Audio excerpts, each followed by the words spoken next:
we thought it'll be good to explore the meaning and the significance of Lalita Sahasranama during this Spring Navaratri.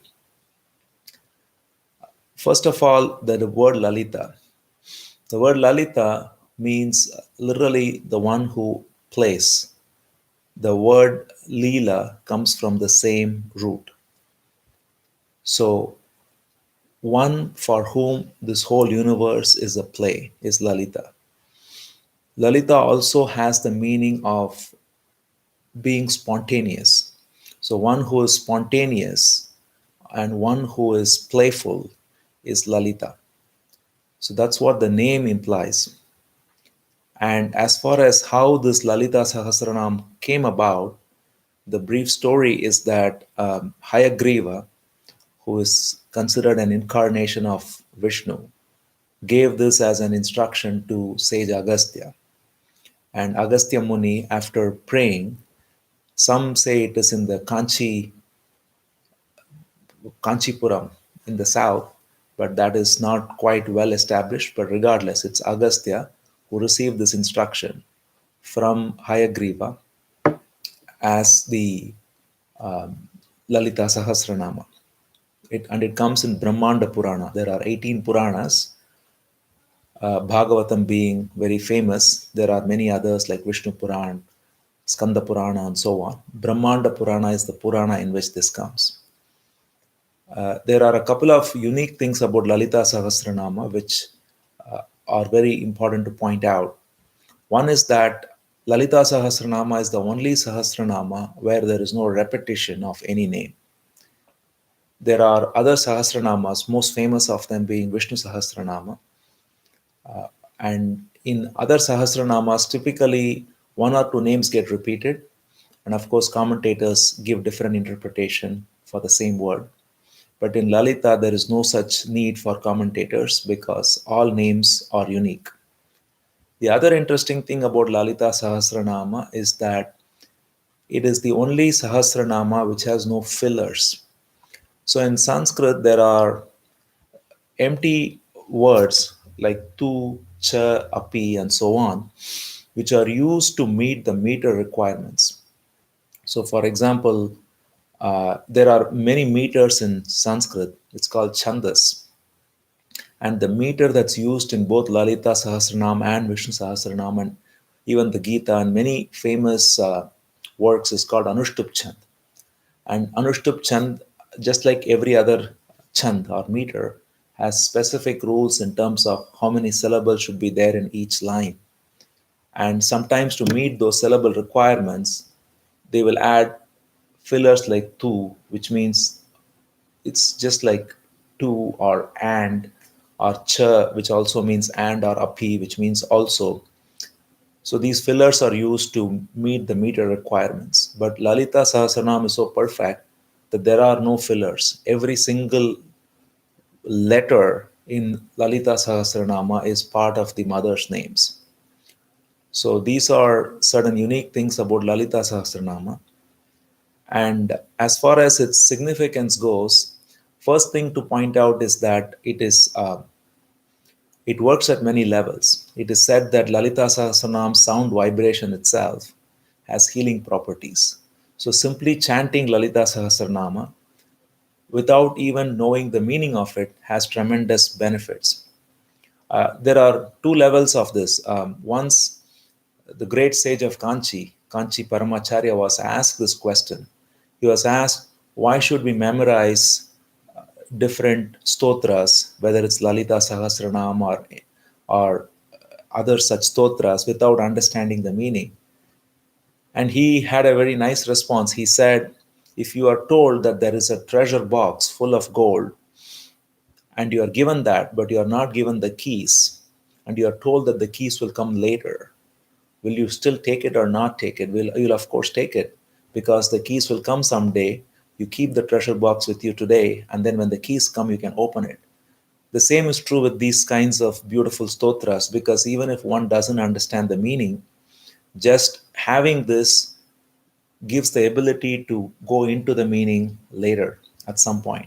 But that's only one part of it. The other part of it is that the very sound, even if one doesn't understand the meaning, the very sound vibrations created by us by a powerful chant like Lalita Sahasranama has healing properties. And it is known to have all kinds of healing properties like curing mental ailments, creating better speech capabilities, because Lalita is the mother of speech. She is the mother of all, in fact.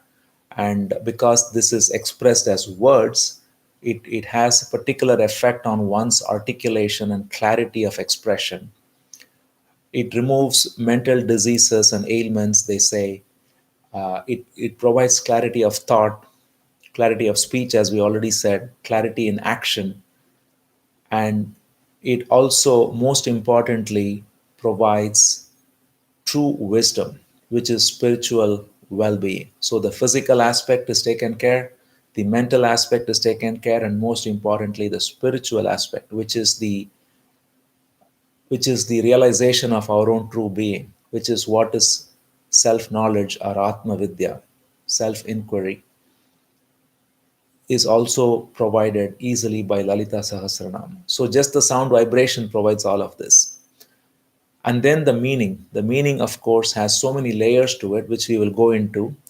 Lalita Sahasranam being a vast work, and with thousand names, each name having tremendous depth, we cannot, of course, cover every name or even uh, majority of the names. But what we will try and do today is to look at the structure of Lalita Sahasranama, how it is organized, and how different aspects of worship and meditative practices are all covered in one seamless way. So that is the significance of Lalita Sahasranama, in that the sound vibration has a curative effect, and the meaning, of course, provides it even more depth in terms of the layers of understanding and wisdom it provides from within. Now, before we enter with that background, we can enter into what Lalita Sahasranama signifies. And for that, it's important to take a step back and understand what the Divine Mother, the principle of Divine Mother, symbolizes. It is fairly unique that the feminine principle is being given such a high place in the Vedic tradition. And there is a very specific reason for that. Normally, God is seen as Father in the heaven, and that is one aspect of the Supreme Being. But what is seen, if we look at this carefully, is that the energy that is found to pervade everything is in two forms. Either it is still or it is moving. And when it is still, it is pure consciousness, and there is no creation. An example of that is in our own experience. When we close our eyes and sit in meditation, the creation is found to be not experienced. In deep sleep, again, there is no experience of the creation. So, whenever consciousness is still, unmoving, it is pure energy that is not manifest, it's unmanifest. And that is normally ascribed as the masculine aspect of divinity, and specifically called as Shiva in the tradition of Shiva and Shakti, the mother and father. So that's why Achala is another name for Shiva. Achala means one who is still, one who does not move, and hence the famous shrine Arunachala, the famous mountain Arunachala. And in fact, mountains are, that's why, interestingly, in Sanskrit, of a masculine gender, whether it's Himalaya or any mountain. So the aspect of unmoving consciousness is Shiva, and that which moves out of it is Shakti, which is the mother. So that's why, for example, in the Sanskrit language, again, rivers are all feminine because a river moves from the mountain toward the ocean. So Shakti is that energy that rises out of pure consciousness and manifests this universe. and it manifests this universe through what is known as five aspects: creation, sustenance, dissolution, and in addition, there is two other interesting aspects called ignorance or veiling and grace. So the five aspects of this movement of consciousness are given five different deities. Creation, as we all know, is ascribed to Brahma, sustenance to Vishnu, dissolution to Rudra, and then the aspect of veiling, which is that which makes us ignorant, is Maheshwara, and the aspect that gives grace or Anugraha is Sadashiva. And these five aspects form what is called the manifest universe, because the universe exists through constant process of things being created, sustained, dissolved, and through that process there is the veiling which makes us imagine ourselves to be separate entities, and then there is the grace which makes us realize our true being as one with the universe. So these five aspects are what makes the movement or the manifestation of the unmanifest consciousness. And this movement is called as the mother, because movement is feminine, it's graceful. It is always a river symbolizes graceful movement. That's why Ganga, Yamuna are all feminine names. Even the word grace in English is that's why a female name.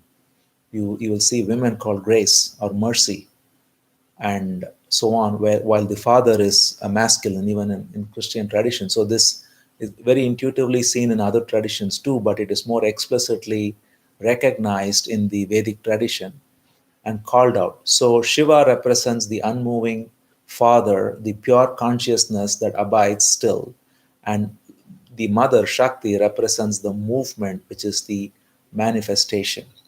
So that is the essence of the principle of the masculine and the feminine principle.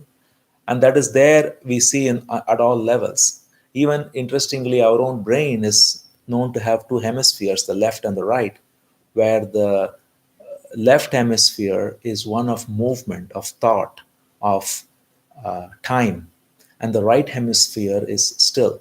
And that is why even the symbolism of Ardhanari, we have Shiva giving his left side to Shakti, because the left half is that of movement and the right half is that of stillness. Therefore, this symbolism is what is represented by the Divine Mother. If we go deep into the reason why the feminine principle is worshipped as the mother of all universe, and the masculine principle is worshipped as pure awareness. And the most interesting thing to realize here is that they say that Shiva cannot be accessed without Shakti. And that is literally true in the sense because we are manifest beings. We have a body and we have a mind, we have thought, movement, and all of that. So to contemplate the unmanifest is practically impossible for a manifest being. This is emphasized even in the Bhagavad Gita in the 12th chapter. Krishna exactly says the same thing to Arjuna when Arjuna asks about the path of devotion versus contemplating directly on the unmanifest. Krishna says that the contemplation on the unmanifest is practically impossible for the manifest being, the embodied being. Therefore, the embodied being is only able to go to the unmanifest through the manifest.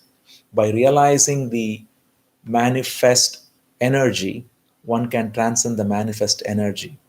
And the way to transcend the manifest energy is simply to surrender to the manifest energy. So the Divine Mother is simply the representation of that one energy that flows as all and that makes all actions, all words, all thoughts, all movements, all sentient and insentient beings, everything in this universe possible.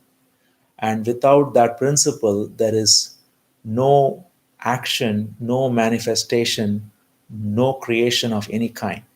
And since we are in our waking state and in our dream state for that matter, taking ourselves to be embodied beings with a particular body and mind, The first principle that is to be understood is that this creation that is seen as an objective universe is only an expression of this one energy which flows out of pure consciousness, which is Shiva. And the pure consciousness, when it flows out as creative energy, it is Shakti, the mother. And she is Lalita because the whole manifest universe is simply a play for her. That is why it is also called as Leela. The word Leela comes from the same root as we already said, because Lalita represents that energy which playfully creates and dissolves universes. And this is a, even from a physics standpoint, it is being more and more realized that there was not just one creation, but there are multiple. And this cycle of creation and dissolution goes on infinitely. And that is exactly what the mother's play is all about. And it is true even from our daily standpoint. Every day we wake up, we create, and then when we go to deep sleep, we dissolve. So it is true at the micro level, and it is true at the macro cosmic level. And that is what Lalita represents. So that is the significance of who Lalita is as the mother, and how Shiva and Shakti are inextricably linked, and they represent not some outer deities, which is also okay at a certain level to symbolize them as outer deities, but truly to realize that they represent our own consciousness that is still, which is Shiva, and our own movement as body, mind, energy, all of it, which is Shakti or Lalita. Now, going into, so this is the overall significance of why worship of the mother is so significant, because again in the Gita, Krishna says that the only way to realize me is through surrendering to my Maya.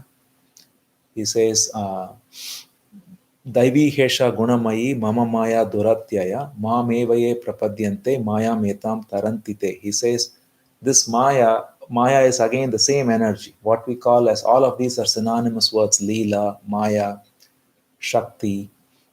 It is that energy that makes this universe apparently come into being and go out of existence, and the cycle to go on. And by surrendering to this energy alone, one can realize the Supreme Being as our own very self. So that is why self inquiry and surrender are one and the same. In order to realize our own true being as pure consciousness or pure awareness, we have to dissociate from all movements of our body and mind. And that, if it is seen as play of the mother, which is what it is, because we can notice that everything happens spontaneously. The word we said, Lalita, means spontaneous. And we see that our breathing happens spontaneously, our digestion happens spontaneously, every bodily functions happen spontaneously, the words are spoken spontaneously. Even when we think we are thinking, but thoughts are actually coming spontaneously.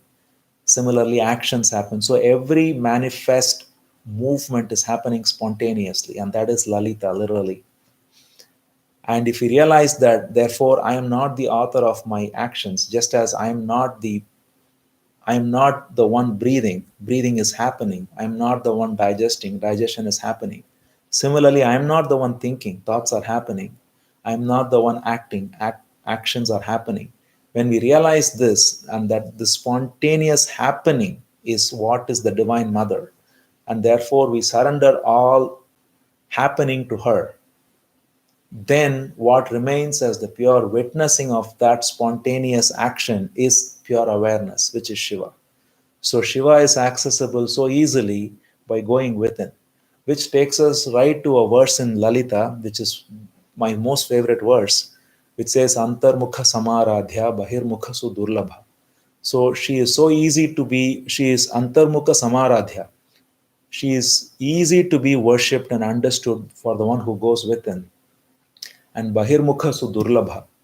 For one who goes without, she is very difficult to understand. So if one tries to go outwardly and try to control various objects of perception, try to understand nature. This is why the pursuit of the scientists to understand nature or understand, go to what is called the God particle, and all of that is always elusive, because no matter what you find, there is something more subtle. It's infinite regression, both at the micro level and the macro level. And therefore, the mind can never conceive the ultimate through the outer process of inquiry. But true inquiry is within. And that's why that verse points out the essence of what Lalita is, and why going within, we understand the mother, surrender to the mother, and thereby realize the father within. Now, having said that, the work itself, now we sort of talked about the overall essence of the work, and now the structure of the work itself is very beautiful again, because the if you look at the overall thousand names, and as I said, we cannot go into the names specifically, it takes a lot of time, but the first 40 or 50 names literally describe the mother in a very physical way, because that is how the mind first starts. When we symbolize something, we want an outer form of worship. So she is literally uh, described in a very beautiful, sensual way, starting from her hair all the way till her feet, part by part. Every our eyes and mouth and every single part is described so poetically, because that is in technical terms it is called as saguna brahman, right? When pure consciousness is visualized, it is first natural, as we said, since we are manifest, it is natural to envision it as a manifest being. So this is why a name and form is ascribed, name of Lalita and the form is described beautifully in the first 40 names or so. Then it goes on to describe how the various ways in which this energy, when it is tapped into correctly, gets rid of all negativity. That is personified by this demon called Bhandasura. So there is a reference to a lot of verses, Bhandasura, Vinirmukta, and so on. So this Bhandasura is the Asura, or the demon, who represents all these are personifications. It can be taken literally as a story of a demon who is fighting with Lalita and Lalita defeating him. But the true inner meaning of this is that this demon represents our very ignorance, sloth, jealousy, comparison, greed, all of that. And by awakening the mother within, by realizing that she alone is the only actor, all of these negative qualities are defeated. That is what is symbolized by the next set of verses, which talks about Bandasura and the great battle with Bandasura of the mother and her forces. And how beautifully it again says, even from the standpoint of feminine, it is very beautiful to see how an entirely female army. It describes Lalita is at the head of the army, and she has many generals who are all women, Mantrini, and so many others described. And the entire army of women defeat this mighty bad demon who is symbolized as a man. So there is something very beautiful there to how female power is very gloriously celebrated in this, by seeing an army of women defeating a bad demon and his army. And but that is at one level, which is itself very nice, because it shows how any stereotyping of gender is so wrong, and it was never part of the rishis. The rishis, in fact, saw the feminine energy as most powerful and capable of vanquishing all evil. But the more inner, subtler meaning is that this when we wake up the mother within, she defeats all the demons in the form of all the qualities of ignorance within us. Then comes the reference to the Kundalini also. So then it talks about how she is there in the Mooladhara chakra in Lalaya. It starts with the Mooladhara chakra. As we know, there are seven chakras along the spine, starting with the Mooladhara, then Swadhisthana, Manipuraka, Anahata, Vishuddhi, Agnya, and Sahasrara. And so it says how the Kundalini is the energy of the mother, which is in a very simple way to put is the I am the body feeling. It is the tight knot between ego and or the body and consciousness that makes us identify with the body as the separate self. And so that's why it's locked up in the Muladhara chakra. And it says that energy that's locked up is Lalita, is the mother. When it wakes up and comes to Swadhisthana, again, that's the same mother. And then so it gradually ascends along the spine through the Sushumna, and finally it reaches Sahasrara, where it shines without any obstruction, without any limitation of the egoic self. So that movement is described as all Lalita. Then it goes into um, the aspect of devotion, as to how she is most easily accessible through devotion. Having described all of this, her form, her ability to vanquish all the demonic qualities, then her abiding in the very body as the energy called Kundalini that rises up. Finally, it says, how we read this, they may say we have to do some Kundalini yoga, and there are people who do that, but the most effective, even safe, and pleasing way is through surrender. So that's why then surrender is described, because all these processes of Kundalini awakening and all is happens naturally as one surrenders. One doesn't have to focus on it explicitly. So that's why surrender is then talked about.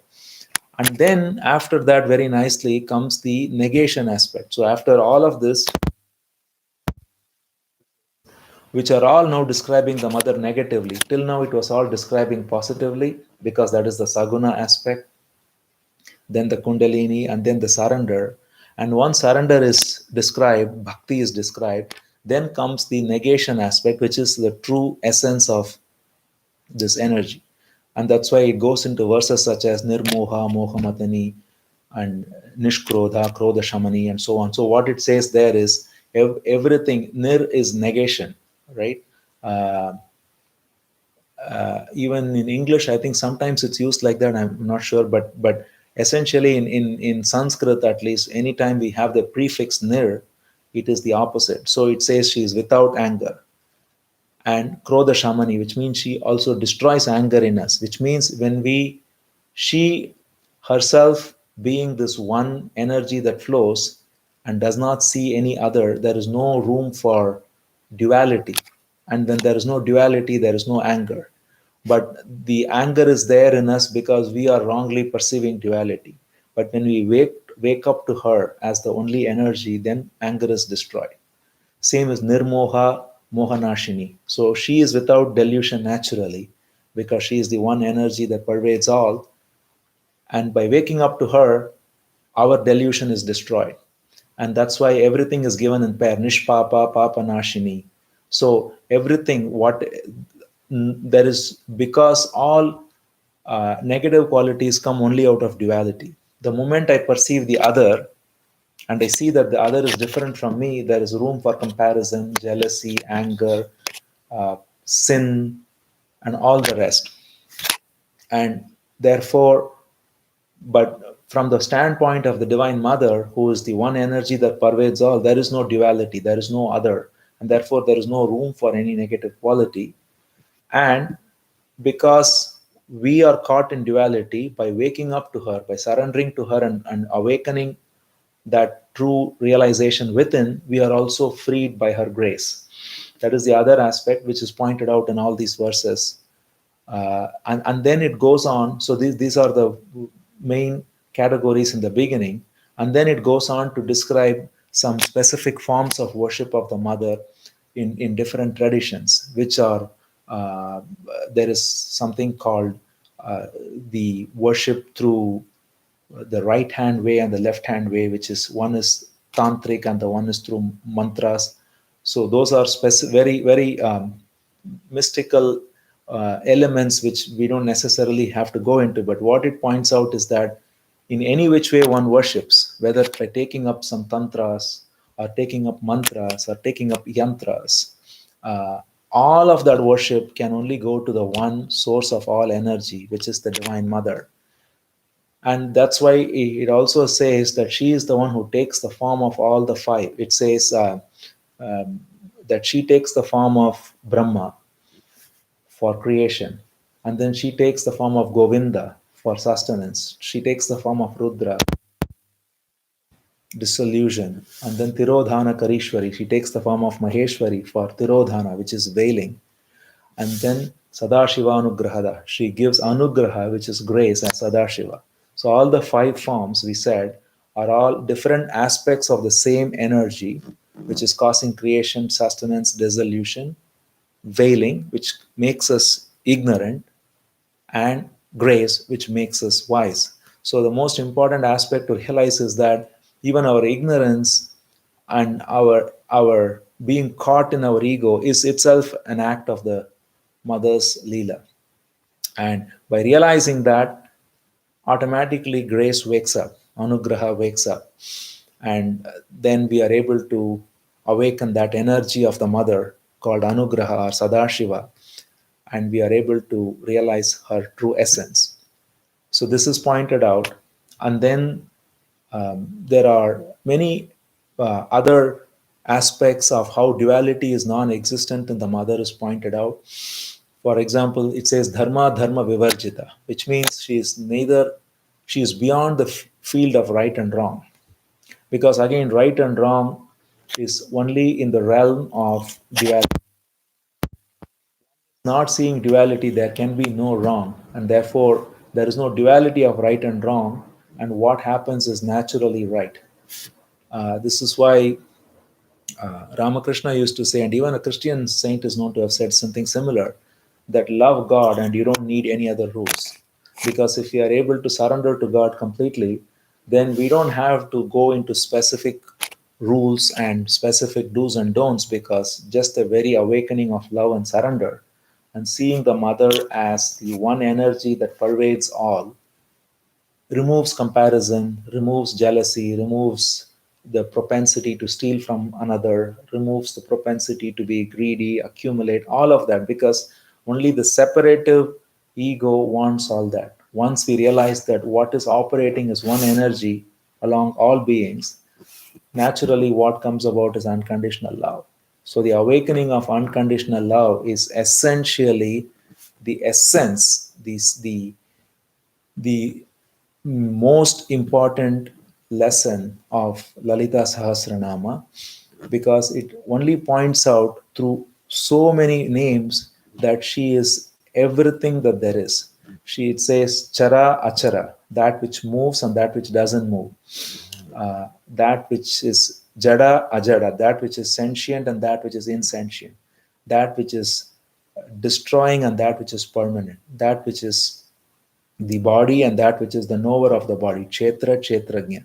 So everything that there is all simply an expression of the mother, and that is what is pointed out by every single name. And as I said, we are not going into specific names, but I'm sure those of you who know it will remember how these words are all referred to in different names. And the essence of all of this is to point out that she is the only mover and the only energy that is operating, and to realize that is to be free, because that surrender to her as the only energy makes us free of our identification with the body as me. And once that identification goes, then we are simply being as pure awareness. So that is the essence of Lalita Sahasranama.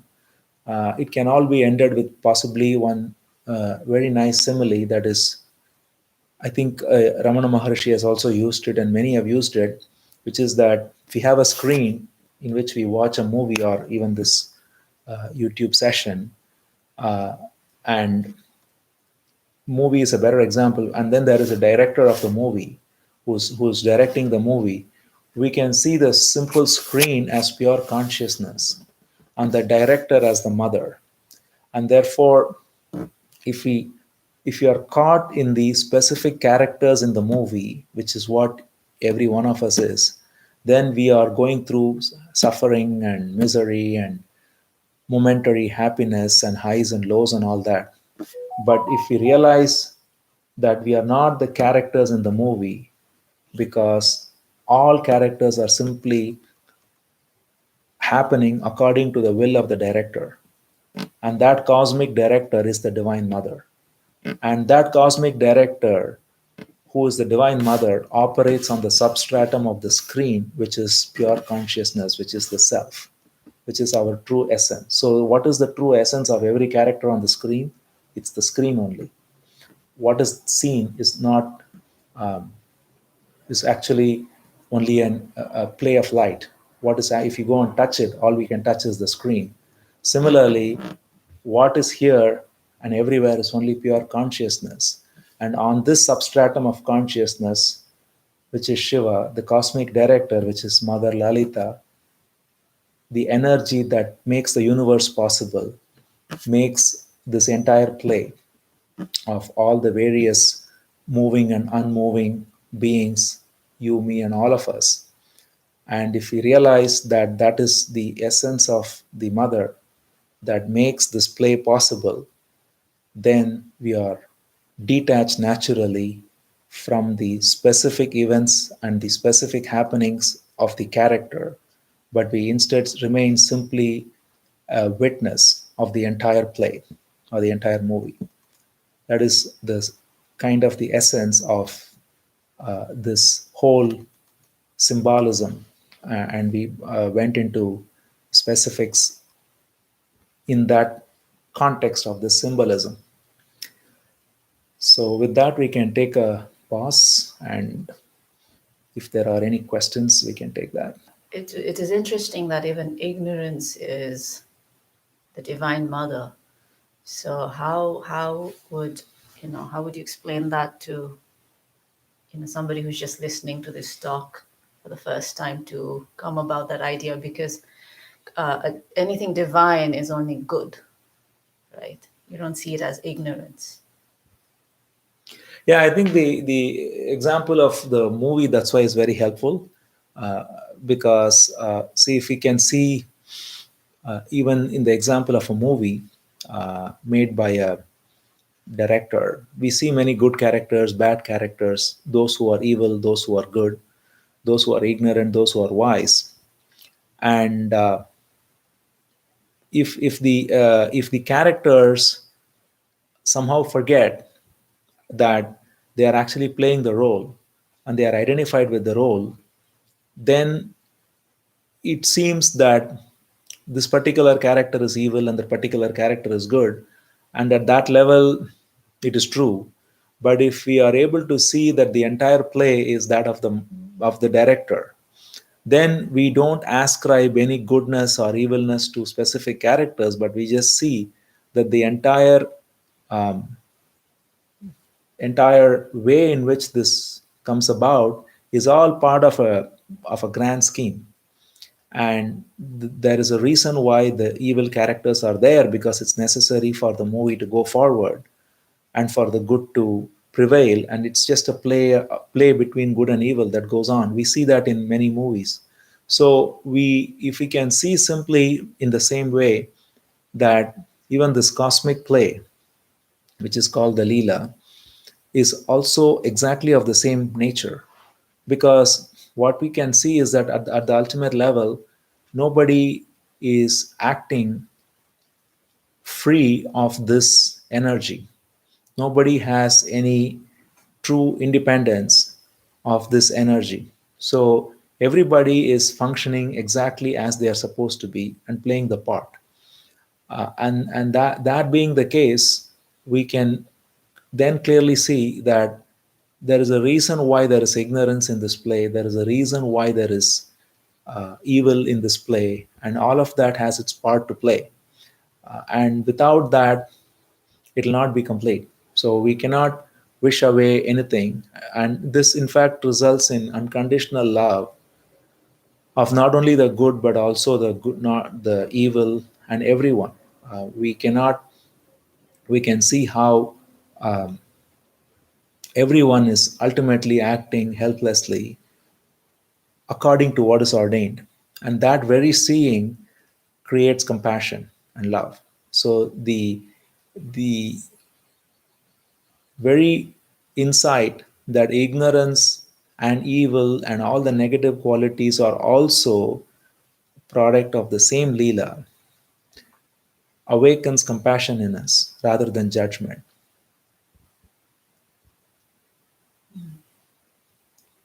Yes, so it means we're not we're not passive.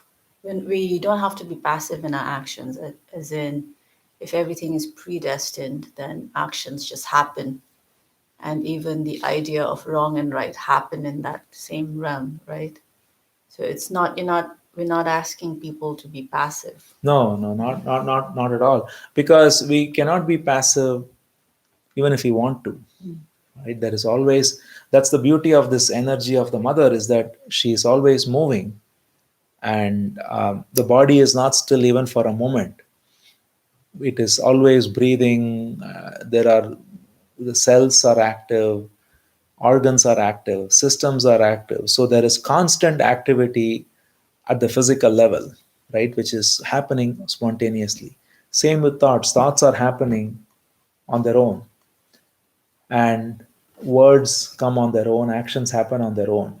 So if we are awakened to this realization that I am not the author of these actions, these words, these thoughts, and it is the divine energy, the mother, who is acting through all of this, then what remains is the spontaneous response to every moment.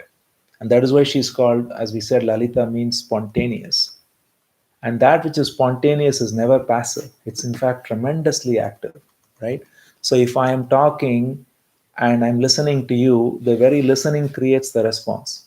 So the beauty of this is that I'm not, in fact, it frees up all the energy to act fully. Because if I'm listening and I am, part of my energy is going into imagining that I am the listener, and therefore trying to appear smart or trying to judge you or all of that, then my response is not full. But if my listening is complete, then the very listening brings about the response. So the same is true with actions too. When I see something, there is a stimulus, there is an immediate response. So there is always action happening very spontaneously, and one remains actually most vibrant and active in this awakening. So quite the opposite of being passive. So there's that Yoga Vashisht quote. It says, "Forgetting the thought I and mine." Yeah, go and play, Yeah, play right? in the world as you like. Yoga Vasishta says that forgetting the notion of I and mine, go and play in the field of the world, says Yoga Vasishta. So that's exactly the same thing. All of these are very beautifully interlinked, because the very idea of surrender to the mother frees us of our false idea as the ego. And when the false idea of the ego goes, what remains is spontaneous activity, and therefore that is playful. That's why, in fact, that's a beautiful quote, because there Vasishta tells Rama that go and play, and because that is what the mother does. The divine mother Lalita literally is playing as all of us, and so to awaken to her is very uh, essential. And one more thing to point out here, it says that Lalita Sahasranama in particular, and in general, surrendering to the mother is itself possible only through her grace. Because as we already saw, everything is her energy. Therefore, the very fact that we are discussing this is also the play of the mother, and which is the energy we called as Sadashiva or Anugraha. So when grace is operating, we are talking about these kinds of things, and we are, the mother is making us realize that we are simply an expression of that one energy which we call the mother. And therefore, it is through her grace that we are even talking about this, and we are even chanting Lalita Sahasranama.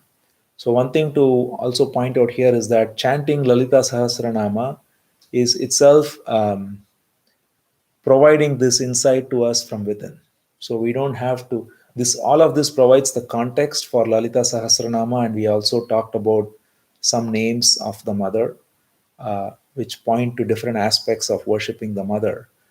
Having this context, when we chant Lalita Sahasranama, uh, these are all not ideas anymore. The more we chant with love and surrender, the more wisdom shines from within, and they awaken to this realization in our heart, not here, but in our heart. Yeah. And the other interesting thing that's also mentioned is that it's very. This is again something from a very time standpoint, because many people may not have the time to chant every day.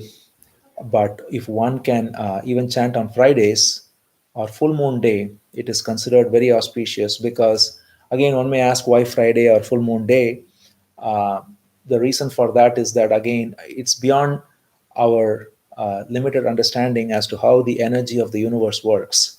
And just as we said, anugraha or grace operates now in this space, it also operates in time, yeah, at different ways. So times like full moon and Fridays are very convenient, or very conducive rather, for grace to flow.